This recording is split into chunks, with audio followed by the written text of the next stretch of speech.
Hello and welcome friends, welcome your own helpful channel that is PD point. आज के इस video में हम brain and lobes of brain and their function इसके बारे में डिस्कस करने वाले हैं। तो आज का ये वीडियो आपको बहुत ही बेनिफिशियल होने वाला है। इस वीडियो को अंत तक देखिए। सबसे पहले मैं आपको बताना चाहूँगा कि जो ब्रेन जो होता है हमारे बॉडी का, वो सेंट्रल ऑर्गन होता है जो कि बॉडी के सारी की सारी एक्टिविटीज़ को कंट्रोल करता है। ब्रेन्स के जो लोब होते हैं, ब्रेन का जो स्ट्रक्चर होता है वो ऐसा होता है। अभी इस प्रकार से कुछ ब्रेन का स्ट्रक्चर होता है। अगर हम इसके लोब्स के बारे में बात करते हैं, इसमें फ्रंटल लोब होता है।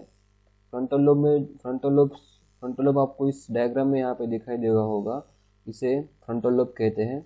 यहाँ पे इसके फ्रंटल लोब के पीछे होता है parietal lobe, occipital lobe, temporal lobe. सभी लोब्स के बारे में हम एकदम बारीकी से जानने वाले, लाइन बाय लाइन से जानने वाले हैं।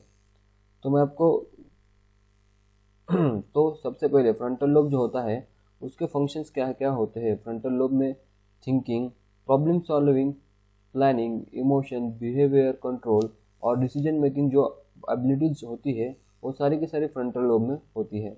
उसके बाद फ्रंटल लोब के बाद आता है पैराइटल लोब।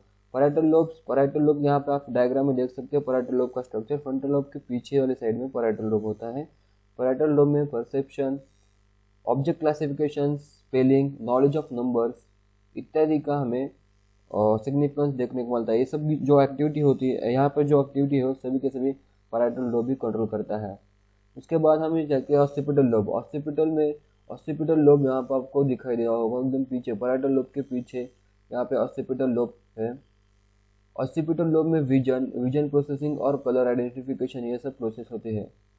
ऑक्सीपिटल लोब के बाद टेम्पोरल लोब हमें देखते हुए। टेम्पोरल लोब जो होता है, टेम्पोरल लोब छोटा होने के बावजूद भी बहुत सारे फंक्शंस को रेगुलेट करता है। जैसे कि टेम्पोरल लोब इस डायग्राम में आप देख सकते हो कि यहाँ पे टेम्पोरल लोब होता है और उसके जो फंक्शंस होते हैं वो memory, understanding of knowledge, understanding of language, facial recognization, hearing, speech, emotion, ये सब कुछ इसके फंक्शन होते हैं। आप इसे वीडियो देखते राइट डाउन भी कर सकते हैं, आपको बहुत हेल्पफुल होगा। अलग अलग ब्रेन के पार्ट जो होते हैं उसका अलग अलग लोब्स के हिसाब से क्वेश्चन आपको एग्जाम में पूछा जा सकता है। उसके बाद हम सेरेबुलम के बारे में देखेंगे। जो ब्रेन होता है उसका मैंने लोब्स के बारे में देखा, अब हम सेरेबुलम के बारे में देखेंगे। सेरेबुलम जो होता है, it is a gross and fine motor skills में सेरेब्रम कंट्रीब्यूट करता है। हाई and eye coordination, balance of our body, ये सब सेरेबुलम कंट्रोल करता है। Balance, hand and eye coordination, balance तो सेरेबुलम कंट्रोल करता है। सेरेबुलम जो क्या होता है, जो सेरेबुलम यहाँ पे आप इस डायग्राम में आपको नहीं देखने को मिलेगा। मैं आगे वाले डायग्राम में आपको सेरेबुलम दिखा दूंगा। उसके बाद सेरेब्रम का ब्रेन स्टेम होता है। ब्रेन स्टेम उसे मेडुला ऑब्लंगेटा भी कहते हैं, जो कि हमारे बॉडी टेम्परेचर को रेगुलेट करता है, हार्ट रेट को रेगुलेट करता है, सॉल्विंग, ब्रीदिंग जो चीज़ें होती है उसे ब्रेन स्टेम होता है रेगुलेट करता है। यहाँ पे ब्रेन स्टेम यहाँ पे होता है, यहाँ पे आप लेजर लाइट पड़ रही है वहाँ पे देखो, ब्रेन स्टेम मेडुला ऑब्लंगेटा भी इसे कहते हैं। उसके बाद जो होता है सेरेब्रम जो होता है, cerebrum is the largest part of a brain. यहाँ से चालू होकर ये उतना जो पार्ट है इसे सेरेब्रम करते हैं। Upper part of the brain, यहाँ से ये पार्ट है इसे सेरेब्रम कहते हैं। जो largest part of the brain cerebrum होता है, वो जो largest part of the brain होता है।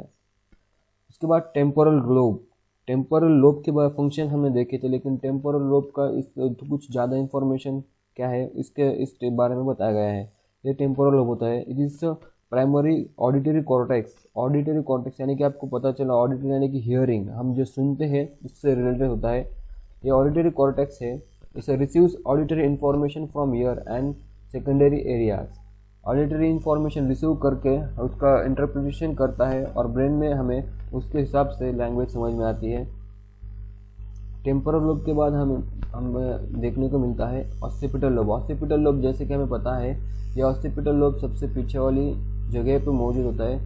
Ventral dorsal ventral anterior posterior side में जो होता है, पोस्टीरियर साइड में, एंटीरियर साइड ये पोस्टीरियर साइड में ऑक्सीपिटल लोब होता है। Interpretation of visual patterns in the brain.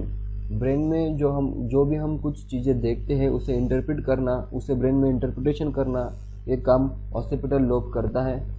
Occipital lobe के बाद हम ventricles of the brain, ventricles heart में जैसे वेंट्रिकल्स होते हैं वैसे वेंट्रिकल्स ब्रेन में होते हैं।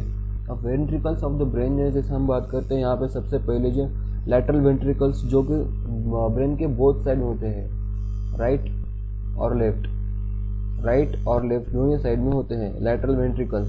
आप देख सकते हैं ये इसका एंटीरियर व्यू है, ये इसका लेफ्ट लैटरल व्यू है, लैटरल वेंट्रिकल्स। उसके बाद आता है third ventricles and fourth ventricle. आपको लग रहा होगा सेकंड वेंट्रिकल कहाँ है, लेकिन जो ये first right ventricle and left ventricle उसे फर्स्ट और सेकंड माना जाता है, और इसे थर्ड वेंट्रिकल इसे माना जाता है। फोर्थ जो वेंट्रिकल है वो इसे यहाँ पे माना जाता है फोर्थ वेंट्रिकल। वेंट्रिकल्स जो होते हैं वो पीछे वाली डायग्राम ही यहीं पे ज़रा छोटी करके दिखाई गई है। Ventricular system of the brain compose of 4 ventricles, जैसे कि मैंने आपको बताया था। लैटरल वेंट्रिकल्स जो 2 और राइट और लेफ्ट दोनों पार्ट में होते हैं, यहाँ पे आप देख सकते हैं, ये राइट वाला पार्ट, ये लेफ्ट वाला पार्ट।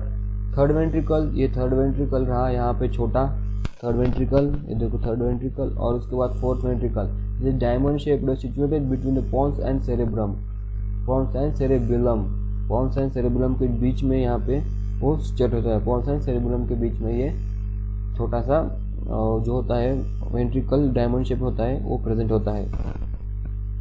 उसके बाद हमें मेनिंजेस देखने हैं, ब्रेन के मेनिंजेस।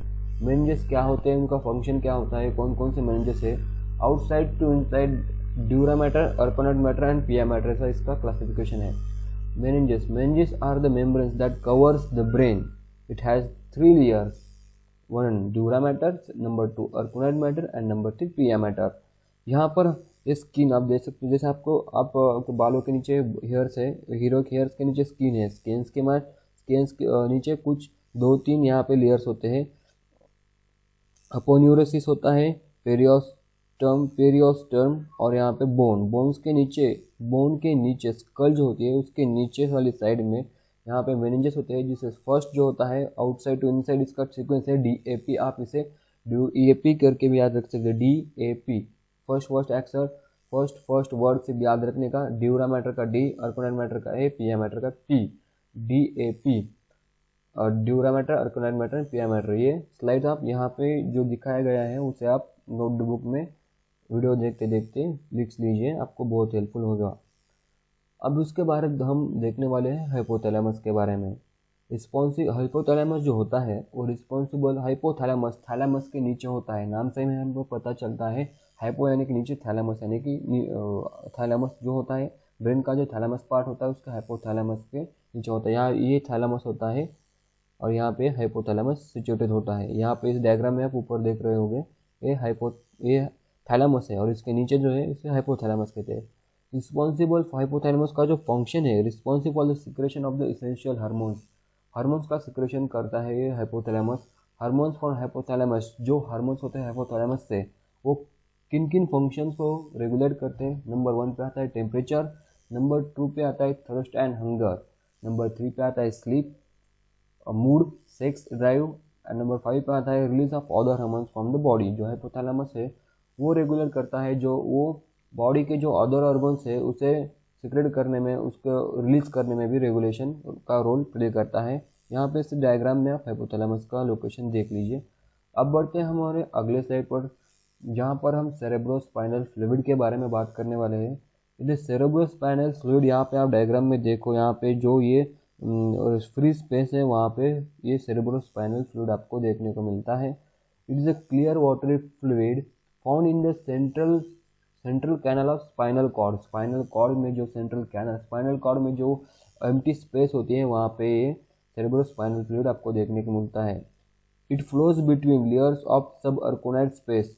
सब अर्कोनाइट स्पेस आपको जैसे मैंने पहले वाली स्लाइड में बताया था, ये ड्यूरा मैटर, अर्कोनाइट मैटर, सब अर्कोनाइट स्पेस। अर्कोनाइट मैटर के पीछे सब यानी कि नीचे अर्कोनाइट मैटर की जो यहाँ पे स्पेस होती है उसके उस स्पेस, यहाँ पे जो स्पेस आप दिख रहे हैं इस स्पेस में फ्लो होता है cerebrospinal fluid. Okay, cerebrospinal fluid के बाद हम उसके secreted in the coracoid flexes of the lateral ventricles. Ventricular system होते हैं कोराकोइड फ्लेक्सेस जो होते हैं सिक्रेटेड इन, ये कहाँ पर इसका सिक्रेशन होता है, तो ये सिक्रेट होता है coracoid flexes of the lateral ventricles. Lateral ventricles जो होते हैं राइट एंड लेफ्ट साइड में, उसमें कोराकोइड फ्लेक्सेस होता है, वहाँ पे ये सेरेब्रोस्पाइनल फ्लूइड सिक्रेट होता है।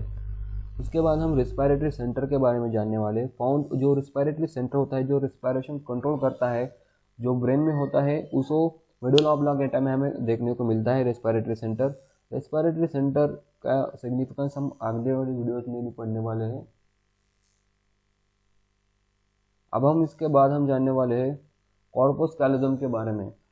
कॉर्पस कैलोजम क्या होता है? कॉर्पस कैलोजम एक वाइट मैटर होता है जो कि राइट एंड लेफ्ट हेमिस्फीयर को कनेक्ट करता है। It is